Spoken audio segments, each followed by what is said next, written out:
What's going on, everybody?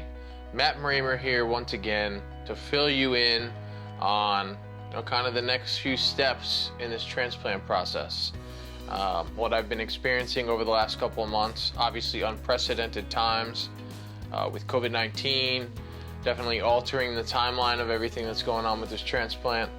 But we've got good news, and that is I've found a match. My aunt is going to be my kidney donor. Very thankful for her, and very thankful for all the people who were able to make this happen, all the help that we've had from the Cleveland Clinic and organizing and making sure that all these things fall into place properly. Just can't even put into words how excited and thankful and happy I am. Just really, really happy about the way that this has transpired. And so just to give you guys a little bit of a timeline, the first video that I did, I recorded in February when I went to the Cleveland Clinic for the first time. And that was an evaluation, essentially figuring out everything about me, my health, my kidney status, all those things. And in that video, I told you that the next step was for me to get approval from committee and from the board. And luckily for me, that came very, very quickly. Actually, within 2 weeks of me leaving Cleveland, I was approved to be a transplant candidate. A lot of that has to do with me being younger, being in great health, taking good care of myself, not smoking, not drinking, doing all the things that make me a positive candidate for transplant, and make the folks at the Cleveland Clinic feel like I have a great chance of success. And so we got that approval, and then the next thing that we needed was for anyone who is interested in being a living donor to fill out the online questionnaire, which that's the first step in the living donor process. And there's several steps from the time of deciding that you want to be a donor to actually being approved to be a living kidney donor. And the first one is that online questionnaire. A lot of health questions asking folks about, what their health status is. Do they have high blood pressure? Any of the things that can potentially be disqualifiers, for donating a kidney. And luckily for me, I had, a bunch of people who were willing to, go through that process and at least look into the possibility of donating a kidney for me. Now, one thing I will say, be willing to be honest and transparent with the people in your life about what you're going through and what this process is like for you. Those are not always easy conversations to have. To ask somebody, whether it's a friend, a family member, whatever, for a part of their body is something that most people would never even have to think of. And certainly a conversation that I would say 99% of people won't have in their lifetime. And it can be a touchy subject. It can be awkward and difficult to figure out, how do I even bring this up with the people that I care about and that care about me. So don't be afraid to let them know and be honest with them about your health and how important this process is for you. Lucky for me, I had people in my family, even friends, that as soon as I told them that it was about to be time to start thinking about a kidney transplant, without even having to ask, they were offering, hey, I'll get tested. I'll do whatever I got to do to see if I can be the person to donate my kidney to you. And I'm so thankful for everybody who was a part of this process, who filled out the questionnaire, and whatever step in the process you got to. If you are watching this video and you're somebody who took the time, for me or for anybody else in my situation, thank you. You are a very, very special type of person, and we need more people like you in the world. So the first step, obviously, as I mentioned, is that online questionnaire. And once you get the results back of the online questionnaire, if the person who has filled it out is applicable for the next step, that is a blood screening. And so the lab company will essentially send the lab orders and all the materials and things that are needed to your house or to whoever's house it may be that is getting the test. And they'll be able to go to a lab, whether it's, a Quest Diagnostics, a LabCorp, or whatever kind of lab you have in your area, to get that lab work done and sent in for testing. So that's the next step in the process. Obviously, the medical questionnaires first, and then into the labs, which is the first step in true medical testing. And that's when you'll start to have an idea of which people and how many people could potentially be a match for you down the line. And lucky for me, I had upwards of 3, 4, I think I might have even had 5 or 6 people who were potential matches for me. And that was such a blessing, and that was something that I didn't expect. I didn't really know what the process would feel like or how it would play out, but I didn't think that I would have 5 or 6 people who could potentially be a kidney donor for me. So that was great news. And the first person who went into the next step of the process, one thing I should mention is that when you get into the more extended stages of testing, at least at the Cleveland Clinic, I can't speak for every facility, but at the Cleveland Clinic, they only do one test at a time, meaning if you have one person who you've chosen as your potential donor, until that person is ruled out and disqualified, you can't have 3 or 4 people going into the extended stages of testing. So the first person who was a potential choice for me was my cousin, and she's close to my age, she's in good health, and she was very adamant about wanting to be the person to donate a kidney for me. She works in the medical field, and really she's just a great, giving, kind person. And she, said from the very beginning that she hoped that she would be the one to give me this kidney, which, was such a blessing and touched me in such a unique way. And so she started going through all the testing processes, and she actually came to Cleveland for 2 days, which was, I believe, back in April. And all kinds of intense medical testing and x-rays and more lab work and consults and essentially a 2-day workshop about what it means to be a kidney donor and a lot of medical testing along the way. Unfortunately for her, or fortunately, depending on how you look at it, in some of the testing they discovered a gene that predisposes her for polycystic kidney disease. Now, obviously this was disappointing for us in our situation because it essentially ruled her out as a kidney donor. But one of the great things about the process of becoming a kidney donor is that they do so much rigorous testing that a lot of times it can indicate things that you never knew were an issue.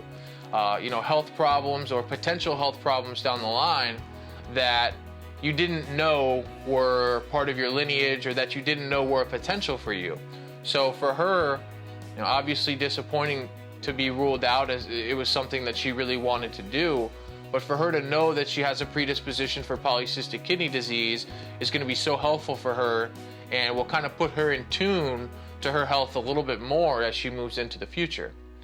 So after she was taken out of this process, the next person in line was my aunt, who was also, luckily for me, very, very adamant about saying that she wanted to be a part of this process, and she wanted to, not only was she willing to, but she wanted to give me a kidney.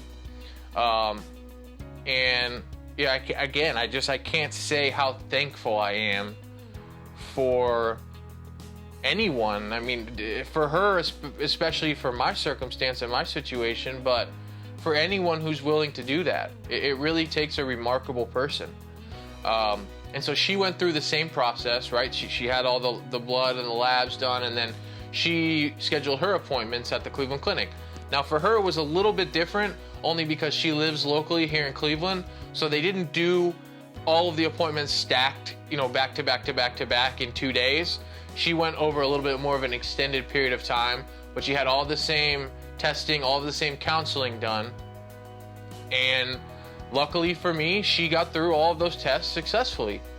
and she essentially was made my kidney donor, or made, the top choice. As long as she didn't change her mind, or she didn't decide, to go a different direction.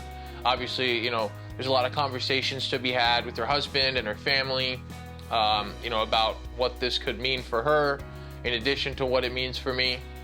And lucky for me, she made the decision to go forward with it. And so we are looking at a transplant date of August 26th. I can't even begin to wrap my head around the fact that I'm gonna have a new kidney in a little more than a week. And just so thankful. Obviously, this process has been delayed and pushed around and changed and modified due to COVID-19. All kinds of different protocols and precautions needed to be taken. But I'm so thankful to be at this point. I'm so thankful that we're arriving at the point of potentially getting a kidney transplant. And it's right around the corner. We've been monitoring labs. I've been having my labs done once a week, checking in and making sure that my numbers are staying stable. And lucky for me, everything's been pretty stable. We've had some minor changes in creatinine levels, and my GFR has dropped off just a little bit. But for the most part, I've kept my lab levels pretty stable. And I've been able to avoid dialysis, which, if you've seen the first installment of this series, I mentioned that was my number one goal back in February, was to avoid having to go on dialysis. And obviously, at that point, I was thinking we were looking at a transplant date of potentially May or June. But with the COVID delays and, with my first potential kidney donor being ruled out, things got pushed back. And as we started to get later and later, we started looking at a June date, we started looking at a July date, we started looking at an August date. I started thinking to myself that dialysis was probably imminent. And lucky for me, I've got a great nephrologist, Dr. Laura Provenzano at the Cleveland Clinic, who's been taking just fantastic care of me, tweaking my medications when needed, making sure that I have everything that I need to remain stable and to get me through the finish line to this transplant without needing to go on dialysis. So feeling super thankful for that. It's really been a heck of a ride. I was diagnosed with Alport syndrome when I was 5 years old. And when I was diagnosed, I was told that I would need a kidney transplant and I would be likely completely deaf by the time that I graduated from high school. So for me to be sitting here today at 27 years old, preparing for my kidney transplant and still holding on to about 50% of my hearing, it's beyond a blessing. And there's a lot of people who think that this is a rough situation, and certainly it has its challenges and it's difficult, but I feel thankful and I feel blessed every single day that I'm at this point and that I've made it as long as I have with my kidneys. So thankful for the great medical care that I've had over the years. So thankful for my mom. My mom has done, I can't even put into words how much work she's done making sure that I have everything that I need to stay healthy, and encouraging me to do the things that I need to do to get myself the fullest life out of the kidneys that I can. Now, I've been incredibly blessed throughout this process. And with the kidney transplant coming up next week, I've got nothing but positivity. I've got nothing but excitement. And I'm really just looking forward to getting to the next step of this process, which is my recovery. I don't really know what to expect there. I did receive a binder from the Cleveland Clinic at my last visit, which was my pre-op. I probably should have mentioned that I had my pre-op evaluation about 5 days ago, and that was very similar to the original evaluation. Chest x-ray, lab orders done, and meeting and consult with the surgeon, with the social worker, just getting everything lined up so that this process can go as smoothly as possible. I did receive a binder full of information about what my recovery is going to look like, and how to take care of my kidney once I get home from the hospital. One of the amazing things that they told me is that there's a good chance that I'll be out of the hospital in 2 or 3 days. And for a surgery like this, I mean, that's incredible. And that's a testament to the great team at the Cleveland Clinic. You know, my surgeons, Dr. Wee, who's going to be taking the kidney out of my aunt, and then Dr. El Tamami, who's going to be putting it into my body, are some of the best in the country, if not the world. And so I feel incredibly blessed to have a great team around me, transplant coordinators and people who are looking out for my best interests. So I've got a great feeling as we get closer and closer to this transplant, a little bit more than a week before transplant date. And just to give you a little idea, there are some unique protocols now that we're dealing with this transplant in the COVID era. The first thing, and one of the most unfortunate things for me and for my family, is that I will not be able to have any visitors at the hospital. So when I get to the hospital for my transplant, I'm going to be dropped off outside at 1 in the morning so that they can give me a COVID test and make sure that everything is safe and healthy for the transplant to occur. And basically I'll be there by myself, with the exception of my aunt. My aunt will be there because she's donating the kidney, and we'll probably be very close as we go through this recovery together. But my mom won't be there, my dad won't be there, my girlfriend won't be there. It's definitely going to be a unique kind of circumstance for something like this. Normally you'd have people all around you, people coming to visit, friends, family, bringing flowers, balloons, food, whatever it may be. We're not going to have any of that. So it's going to be a pretty unique experience, definitely different. But I will be sure to keep you guys updated. I don't know exactly when after the surgery the next video will post. I will definitely be trying to get as much information and take as much video and show you guys what that process is like while I am in the hospital. But it's important to know that my first priority is obviously my health and making sure that I get through this transplant as successfully as possible. So as much as I would like to have a camera crew and bring you guys in for the All Access Pass, it's probably not going to be that in-depth. I plan to continue doing this for several weeks, if not months, after my transplant, just kind of giving you guys a look into what it's like to be in the middle of this process, especially in the time of COVID. There's going to be people out there who are getting ready to undergo a transplant or thinking about a transplant in the future and don't know what to expect, especially if it comes in the next 6 to 8 months when we're still dealing with this virus. I want this information to be out there to help people like me who don't really know what they're getting themselves into. But I definitely will do everything I can to try to keep you guys as updated as possible throughout this process, let you know what to expect from the surgery and from the recovery. Part 3 in this series will be coming out shortly after my surgery, and that will be about the surgery process. So try to take as much video and get you as in-depth as I can for what the surgery process looks like, what it's like to be in the hospital, especially in the time of COVID. And if you want to see that video, or if you liked any of the videos in this series, please don't forget to subscribe. You can hit the like button down below if you like this video. Makes sense. If you like it, like it. But please subscribe if you have any interest in more kidney information. I'll be doing my best throughout the next couple of weeks to try to keep you guys updated. The subscribe button is right there.